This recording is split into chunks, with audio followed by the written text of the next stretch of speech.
All right, let's get to the latest NFL rumors here and news items as well. Cam Rogers with you. Here's Rubenstein alongside to take you through them.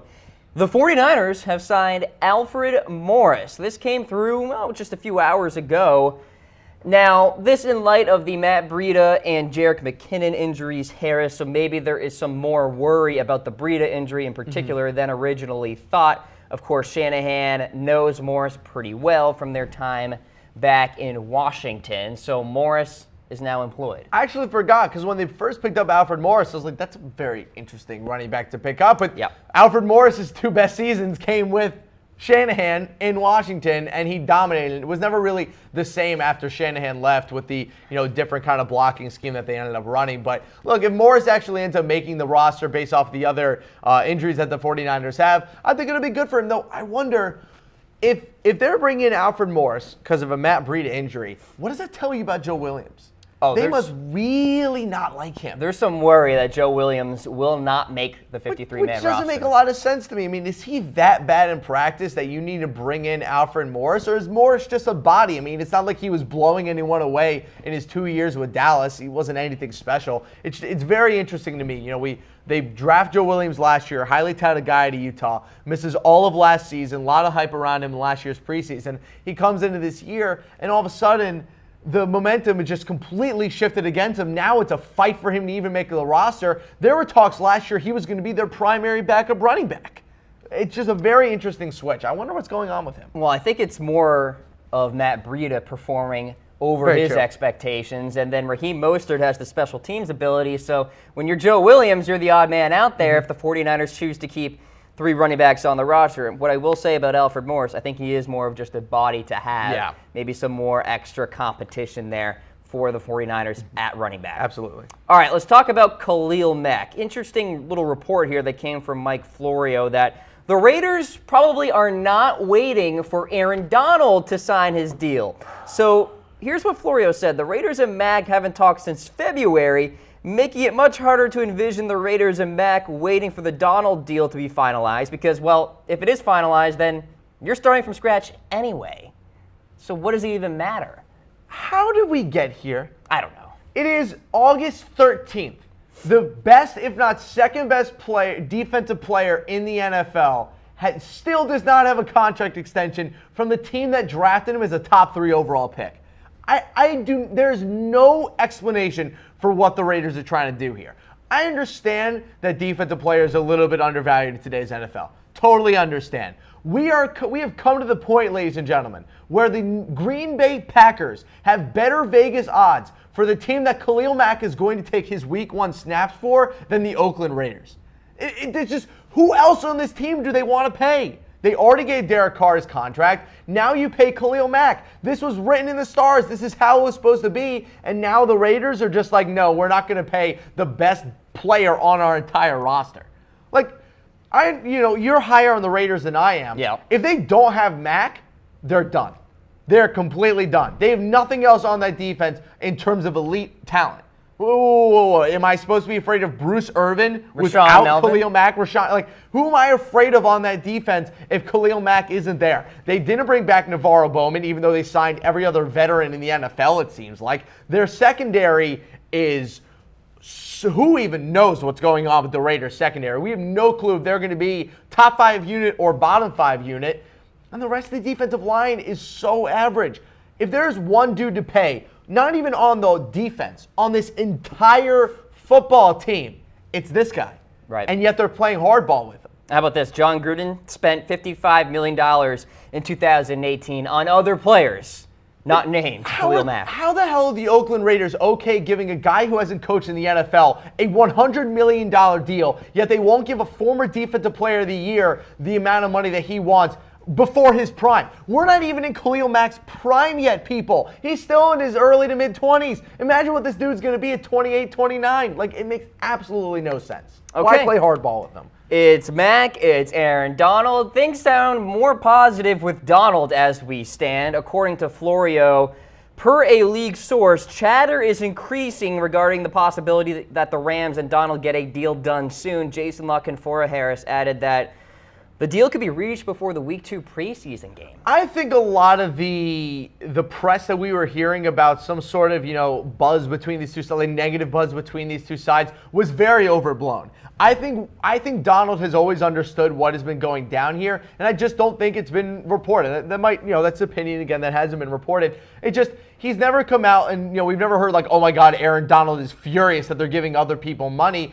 I just think it was easier to come to a contract extension with Cooks and with Gurley before it was Donald. It was simply easier. By the way, we're not hearing reports of McVay and Donald haven't spoken. There's nothing like that. It's just I think they told Donald, look, it is very easy to give Cooks a contract extension. It's very easy to come to a deal with Gurley. It's a little bit more difficult for you because you're going to get the highest paid contract of any defensive player in the history of the NFL. So, there's some tweaks and some changes that we're going to need to make to the contract. I don't think there was ever a worry about Aaron Donald not playing for the Rams like there is Mack with the Raiders. He was always going to stay with this team. It's just a matter of, look, making an NFL contract is not simple, people. It's just about, putting the amount of time in, coming to a conclusion on a lot of these deals. I mean, Roquan Smith signed today. Like, this stuff takes some time. There was never a worry with this. Aaron Donald entering the final year of his rookie deal, set to make a little less than $7 million a year.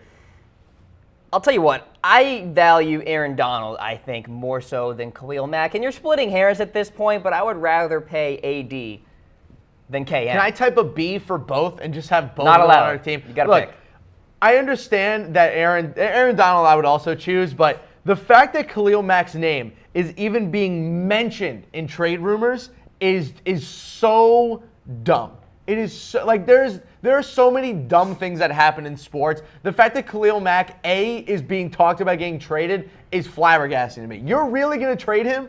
Like, that's really what you're going to do? You're not just going to pay him and keep one of the best defensive players. You're going to trade him to the Packers? A cornerstone player, really? by the way. That's what you're going. That's your solution to this whole deal is to trade him not to much a of a perennial, Super Bowl contender? Oh, it's typical Raiders. This is why they've been irrelevant for the past 2 decades. Man Crate's certainly not irrelevant. We are presented by Man Crates here at NFL Daily. Do you know an awesome guy who needs a gift? At Man Crates, gifts are carefully curated, like a museum, but actually exciting. We're talking about personalized barware, Cowboys, Texas Longhorns, whatever the case may be. Project kits, jerky grams, and so much more. Mancrates.com is the website, Harris. And you know what? It's actually interesting that I'm on instead of Tom because I actually also got the Grill Master crate for my little mini grill that's outside. Look, it's tiny. My grill's like this big. But with the Man Crate, the Grill Master set, let me tell you, to quote Tom Downey, my grill game is now here. I used to be down here, and now it's up here. It's great. All right, let's continue along with the latest NFL rumors. Ezekiel Elliott to perhaps be more involved in the passing game. Well, Harris, you're studying the tape on one Marshall Faulk. What a concept, using a guy who's incredible in the open field and using him more. I think this has always been the plan, though, with Ezekiel Elliott. I think that this is what they're going to do with him. I don't think the Cowboys have a choice this year. No, not even a choice, but even, choice or not, this is what they've always should have done. I mean, my comp for Ezekiel Elliott coming out was Marshall Faulk. They run very similarly. Ezekiel Elliott has fantastic hands. It was very strange that he hasn't been used more. I mean, the highlight of his season last year, the actual games that he played, was that 83-yard touchdown reception that he had against the 49ers, where he broke like 4 tackles and outran everyone on the defense.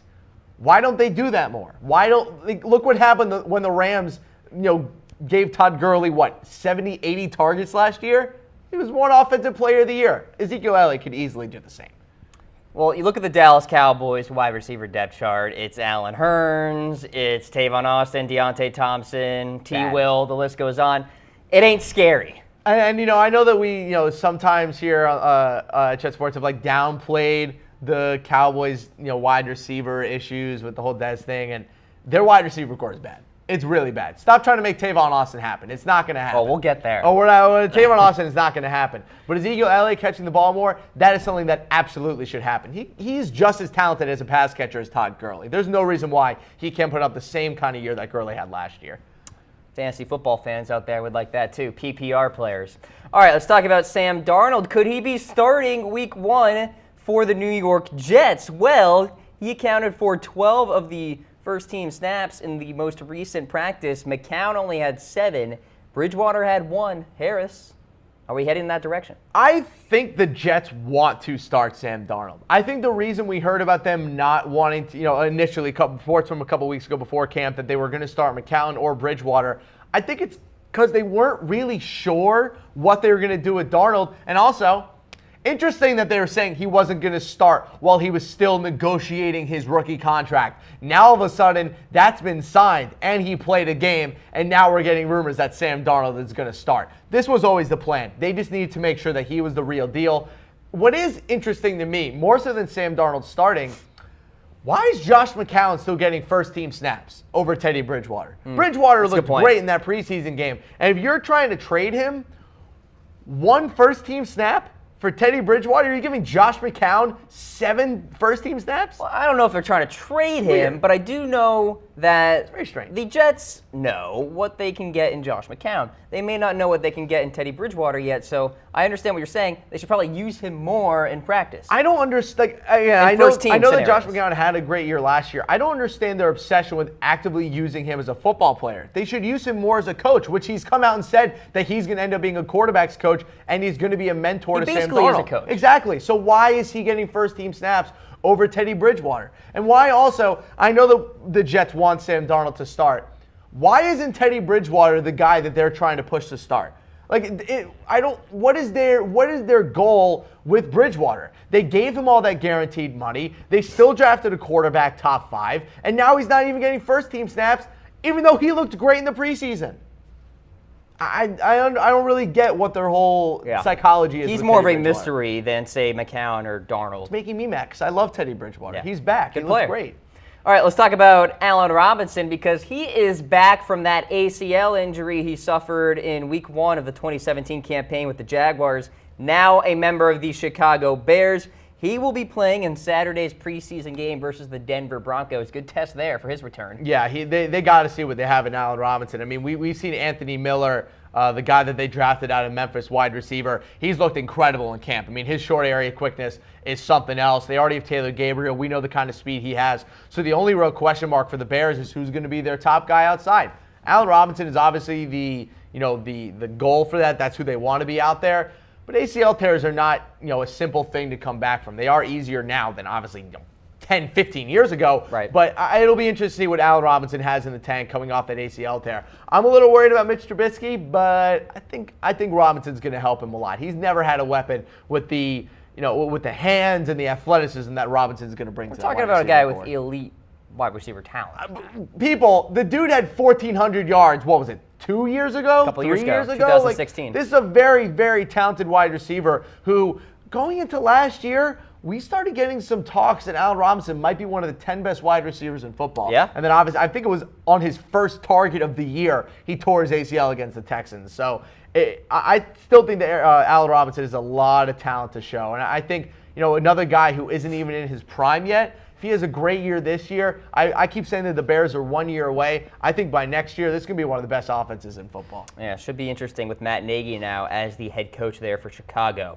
All right, let's talk about some quarterback news. Yes, he is back on a team. Christian Hackenberg has been signed by the Philadelphia Eagles. So that gives us Carson Wentz, Nick Foles, Nate Sudfeld, Joe Callahan, and now Christian Hackenberg.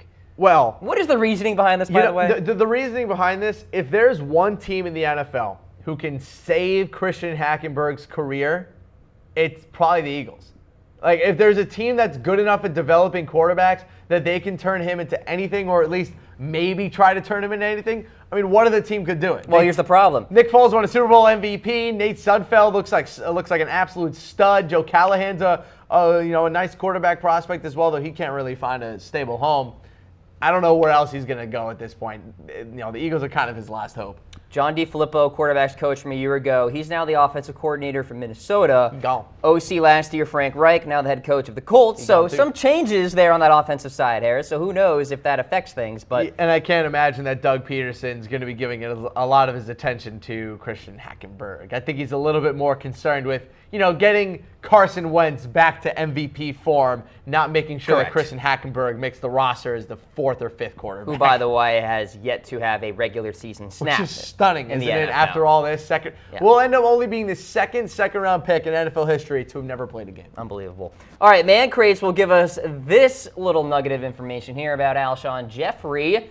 Could be starting the season on the PUP list. Harris, that means he has to wait until after week 6 of the regular season. And Alshon Jeffery has been dealing with some rotator cuff issues. Don't care. Let him. It's totally fine. The first 6 weeks for the Eagles, I understand that they have a really tough matchup week 1 against the Falcons. But without Alshon Jeffery, the Eagles can still go 3-3, 4-2. Then you get back the best wide receiver in your roster and you just go on a run. Long-term health should be the Eagles' entire goal. Yeah. Keeping as many of your elite players as healthy into the season is as important as possible. If Carson Wentz is 99% ready for week 1, don't let him play. Don't let him. There's no reason to. Wait. Like, the Eagles are going to win their division. They're better than the Cowboys. They're better than the Giants. They're better than the Redskins. Wait for all these guys to get healthy. We've seen it way too many times in the NFL. You bring someone back who isn't ready, and they just get injured, sometimes more severe than they were originally. Here's the problem, though. Who's your number 1 guy after Alshon Jeffery? Mike Wallace, Nelson Aguilar? Let Nelson Aguilar move on to the outside. He was fantastic for them last year. And look, with a guy like Carson Wentz, who, again, like Andrew Luck, you can just throw anyone out there and he's still going to be able to succeed. I mean, with Nelson Aguilar, Mike Wallace, Marcus Wheaton, like, they'd still be able to, they have Kamar Aiken, who was a nice guy for the Ravens a couple of years ago. They have a lot of great running backs there as well. The Eagles' offense will be fine if Carson Wentz is healthy. He can complete a touchdown pass to producer Brett Scott if he seriously has to. Like, there's really no issue with letting Jeffrey sit out. Kamar Aiken is employed, by the way, by the Philadelphia Eagles, which is funny. Brett's saying that's not an insult. He's got great hands. I'm worried about the feet, though. I don't know if he's got the stutter step on the outside. All right, well, we'll see what happens going forward with Alshon Jeffery. He could still be good for week 1, but I would think you're right. The Eagles will play it safe there. Let him sit out. Okay, so Peter King came out with his Monday morning article, if you will. It's not Monday Morning Quarterback What's anymore. What's it called now? I have no idea. America Football Report, whatever it is.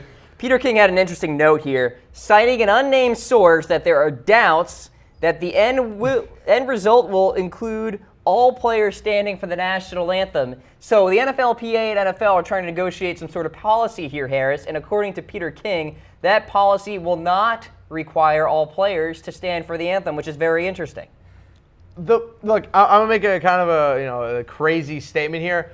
All the players should stand for the anthem. Not because I have a problem with them kneeling, but that's what every single other sports league does. There's a rule in every other sports league that you stand for the anthem. Isn't that amazing how it's not a topic in any other sport? It's been like that in the NBA It's since the weirdest 90s. thing, actually. It's quite bizarre. Oh, no, since 2004, they've been doing this in the I forget, the NFL or I forget which one. It's been for the 90s and since 2004. But the NBA's had this for a while, and it was never a big deal. The MLB has had this for as long as I can remember. Not a big deal. Even soccer has this as a thing. Not even just in this country. They have it in every other country where you stand for the other country's anthem while it's being sang. And obviously, they do it differently than they do in this country. And obviously, the World Cup and the Olympics, but whatever. This should have always been the rule simply because it's what it is in other sports leagues. But the problem is that the NFL was not prepared for this to become a topic. Particularly Roger Goodell. Peter King calls out Goodell saying that Roger did not lead through all of this. He hasn't led through anything. Yeah. He has been one of the most hapless commissioners in the history of sports. Like, name another commissioner who has messed up as many things as this. You'd be hard-pressed to find one. You can't. They have not adjusted to the digital age very well. They have not done very well, just going forward. They've not done well with their youth football programs. They completely botched everything with the concussions. They have no idea how to punish or handle their players. They barely know how to market their own superstars. They have not been able to do a single thing right. And if you have to say that Paul Tagliabue was a better NFL commissioner than Roger Goodell, that's not saying much, because Tagliabue wasn't a great commissioner either. So they got to get better leadership in this sport, whether it's a former player or an actual NFL owner who's just been with them. I know, again, I talk about the Pats, Robert Kraft would still be a good commissioner to me. Arthur Blank would be a good commissioner to me. Guys who have been in the NFL for a long time who can actually manage a team and a business. Roger Goodell just seems to be hapless with this. You know, an interesting point was made in another report out there that the NFLPA may come to a unison in terms of a vote, but that doesn't mean the players will 100% come in unison. That'll never happen. One of the biggest issues I think we've also seen with the NFL Players Association and their actual players compared to other sports have fantastic relationships between the players and their union. It always seems like the NFL, the actual players in the union, have very different priorities. Very different priorities. And I think we've started to see, DeMaurice Smith, who's the head of the NFL Players Association, we've started to see him get kind of exposed with this whole punishment issue, and now with this kneeling issue, and especially with Brady and Deflategate, with Brady calling up, according to the new book coming out, calling up and yelling at DeMaurice Smith, why the F is the union not getting my back on this stuff? Like, it seems that the priorities are on very opposite ends, and it's just causing more chaos, which is the last thing the NFL needs. All right, comments are flowing in on YouTube Live, Facebook Live. Zachary Cooper siding with Trump. A couple of comments siding with Kaepernick on Facebook Live as well. Keep letting us know what you think. I'm siding with you, Cam Rogers. Yeah. I don't even know what that means, but I'm doing it. Okay, I appreciate that. Hey, folks, we are presented by Man Crates here on NFL Daily. Do you know an awesome guy who needs a gift? Well, at Man Crates, gifts are carefully curated like a museum, but actually exciting. We're talking about personalized barware, jerky, grams, protein powder, kits, golf kits, and so much more. The website is mancrates.com. They are sponsoring today's show. Good thing, though, that there isn't a tiger crate, because it would just fall apart. Thanks, man. That's not nice. That just came out of nowhere. The Tiger Woods burn. Let's talk about Dez Bryant. Well, Jarvis Landry would certainly welcome Dez to Cleveland. Landry said he'd welcome Dez with, quote, open arms, and said that Bryant would bring some attitude in addition to his receiving skills for Cleveland. Now that Corey Coleman is gone, I don't think there's really a wide receiver on this roster that Dez Bryant is going to destroy the progression of. Antonio Callaway at this time really shouldn't be on the first team offense for the Browns. He shouldn't be. There's no reason for him to be that guy. He can be the number 3 receiver and still get a good amount of progression. I said this during our NFL watch party that we had on Sunday during 49ers Cowboys. The Browns' priority is not long-term thinking right now. It shouldn't be. Their priority should be this upcoming season and winning games. Win as many games as you can to attempt to change the culture. How are you going to do that? Get someone like Dez Bryant to match up on the outside with Jarvis Landry on the inside. It'd be fun. It'd be great. Their offense would be awesome. Tyrod Taylor, because his name, according to Joe Bitonio, is not Tyrod Taylor. Taylor plus Jarvis Landry plus Dez Bryant with the running back core they have, that equals winning games. And that should be their priority. If the Browns don't win 5 games this year, it's another failure for them. They have to start winning some games just to, boost morale at this point. I think Dez will help. Okay, we'll see if Dez actually signs with the Browns. Quick little rumor about that, but first, a word to our friends at Mizzen and Main. We are sponsoring the comfortable AF shirts right now, and we love them. Oh, I love these shirts. I have actually, there's no such thing as way too many Mizzen and Main shirts. I have a ton in my closet. I wear them to work every single day. It's hot down here in Texas. Yeah, it's hot down here in Texas. You need something that breathes. These buddies breathe, let me tell you. We wore them out the other night as well, and we felt great. We look great. Okay, little report here on Dez Bryant about the Browns' perspective now, talking about the Browns' leadership in particular. Report from ESPN Cleveland, Harris.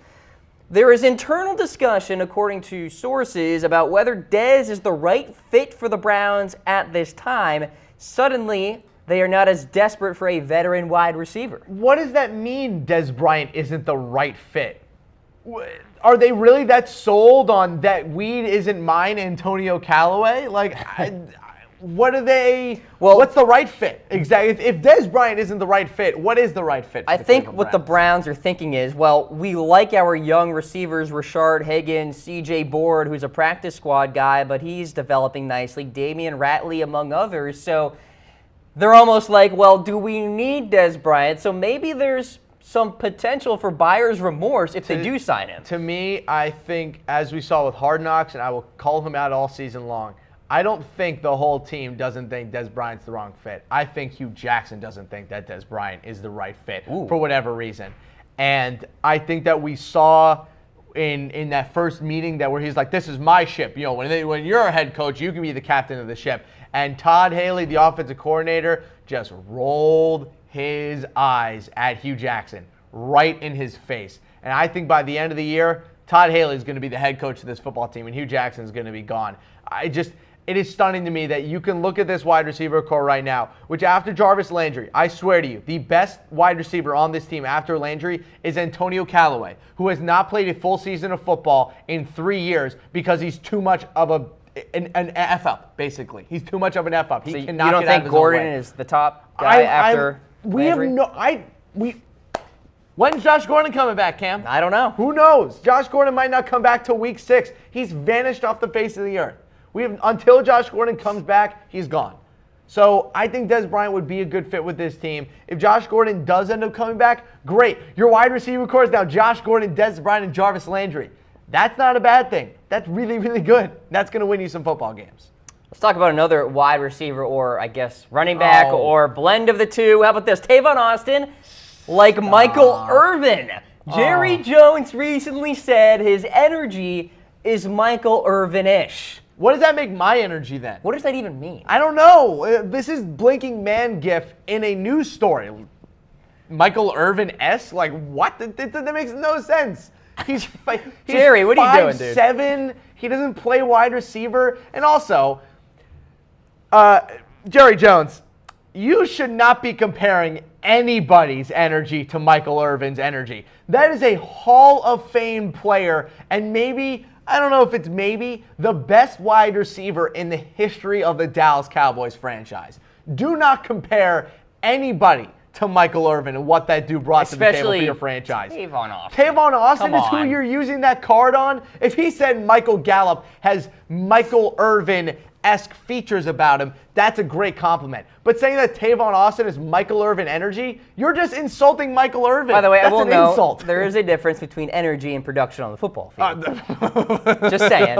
Oh, is there really? Just saying. So that doesn't mean, Tavon will be Stop Michael trying Irvin. to make Tavon Austin happen. Jerry is trying. Stop trying to make him happen. It's not going to work. Let's stick with the Dallas Cowboys theme here and talk about Earl Thomas. What's the update? Well, it's been status quo of late. ESPN's Josina Anderson says there's nothing new going on with Thomas as far as the Dallas Cowboys are concerned, even though Thomas is still holding out. He still wants that extension, but if Seattle's unwilling to give it to him, he wants that trade.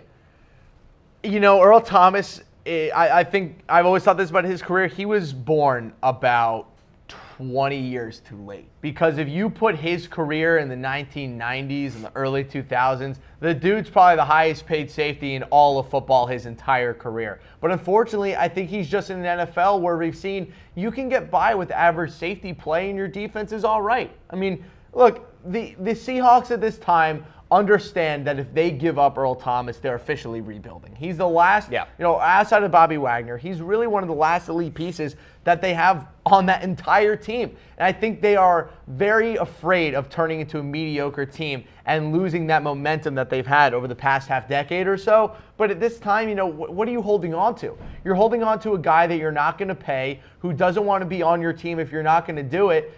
I understand that the Seahawks have all the leverage here because that's how the NFLPA has negotiated their CBAs over the years. But look, if the Cowboys don't want him, there's not many other options that Earl Thomas has, because I don't think there's anyone else in the league who's actually going to make a trade for him at this point. If they haven't traded for him already, why are they going to do it in the next couple of weeks? From the Dallas Cowboys perspective, they are not making a concerted effort as we stand, so we'll see if that changes at all.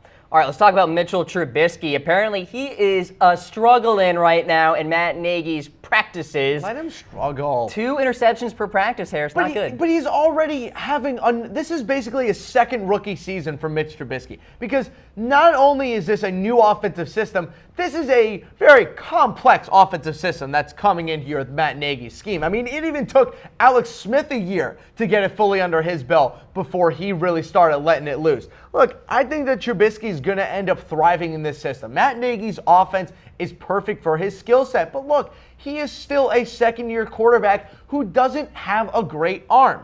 He doesn't. He's never going to have. He's an intermediate guy. He's not Josh Allen, people. This is Mitch Trubisky, a short to intermediate thrower who, mind you, outside of Taylor Gabriel, has a perfect offense for his skill set. I am not worried at this at all, because also I hate hearing about mistakes during training camp. This is the time to make mistakes. How do we know that those 2 interceptions through every practice are just Trubisky experimenting or trying new things? We saw a lot of players in the NFL, a lot of veterans in the NFL get roasted and toasted during week 1 of the preseason. Why? This is the time to experiment on things so that you don't get roasted and toasted during the actual season. Let them experiment. Let them make mistakes. If you're a Bears fan, and they might use more RPOs. Exactly. Be fine with Mitch Trubisky making mistakes, because I'd much rather him make mistakes now and learn for it going forward than make mistakes in the regular season and not be able to learn for it. This is a fine time for him to be making these mistakes. No stock drop for me quite yet. All right, let's talk about Roquan Smith, the final rookie to be signed. It is a done deal. Smith and the Bears have finalized the contract. And Harris, what's interesting? Why this took so long? Roquan Smith wanted guaranteed money even if he were to be suspended, because he did not agree with the new helmet rule. Because he's a smart man. In that he wanted money even if he got suspended for that helmet rule. Not only because he got validated this past preseason where we had all those horrible penalty calls against these guys on normal tackles where they would get called for a penalty because it looked like they led with their helmet because it's a bang call and they're going to get a ton of them wrong. Roquan Smith is not going to, great job by his agent of being able to keep those guarantees. I have to hope so, because in the modern day NFL, he could just get suspended 1 game for a bad call. And why should all the guarantees in his rookie deal be voided? Get it. Like Jalen Ramsey, because he just got suspended by the team, is losing $6 million in guaranteed money. Roquan Smith wants no part of that. Good job by him and his agent of playing hardball with the Bears. And also, criticizing the Bears a little bit here from my end. What are you doing playing hardball with them? He's right. He's completely right. There's no reason for him to want to lose his guaranteed money. Right. Good for Roquan for standing his ground. Shame on you, Bears, for not actually just going away with it. I mean, it's a 5-year, $18 million deal. Like, what are the Bears losing by just giving him what he wants? I never understand why they play hardball with these rookies.